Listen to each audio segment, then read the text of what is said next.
We are following multiple wildfires burning in British Columbia, including one near the community of Vernon. People in that area had to leave their homes early this morning because of fire threats. Our Katie Nicholson has been following the story from a community near Lytton, British Columbia. That town was destroyed by a wildfire earlier this week. Katie starts with the latest in Vernon.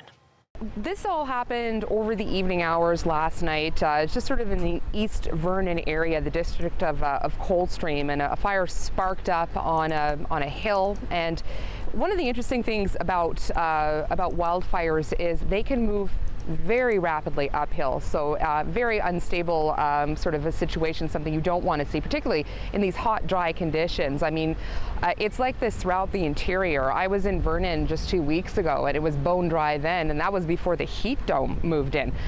So, you know, this fire very rapidly lit up the night sky and forced the evacuation of Clark's Road there. This is Jean Flanagan, who was one of the people who was affected by the fire last night.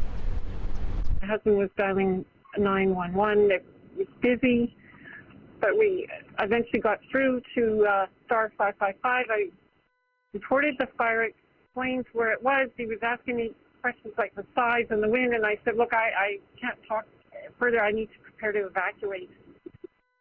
So I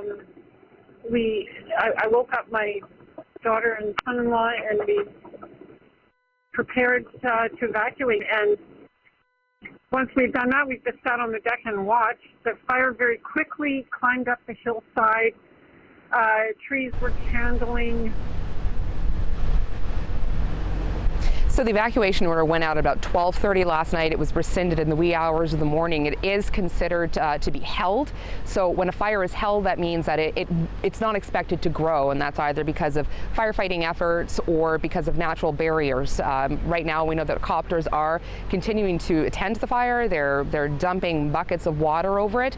But you know, the residents, they're still on alert. They have to be ready to bolt in case the situation changes. You know, I was on the media tour yesterday, and it was just astonishing to see the level of damage that this fire in Lytton sort of unleashed on this village. I saw a Bowflex sticking out of the charred remnants of what used to be somebody's home. You could see through the main supermarket, liquor store. You could see through the windows because they'd all blown out with the power of the heat and the force of that fire. And you could still see the charred shelves on the inside. It was, I mean, you know, words kind of fail you when you see that level of destruction that a fire can sort of bring on a village. And so for the evacuees, this was their first time to see that up close and personal. And in many cases, it was the first time a lot of these evacuees saw one another. It was a very emotional day because when this fire swept through, they had 15 minutes to get out of town. Some fled north, some fled south, and they hadn't really seen each other since this happened. Here's evacuee Gordon Murray talking about that ride. It was hard to, it was impossible to take it all in. And so people were just, you know, they were trying to film, but they were crying or you know, they just sounds of shock. It was like a symphony of loss. There were all of these sounds going on.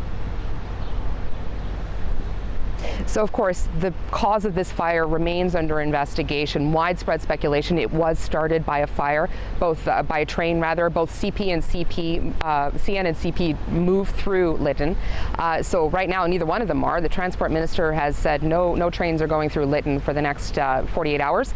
But the TSB has now sent investigators based on new information that it received on the cause of the fire.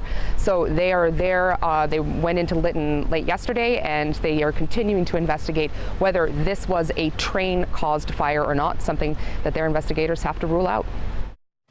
Katie Nicholson reporting in Spence's Bridge, British Columbia.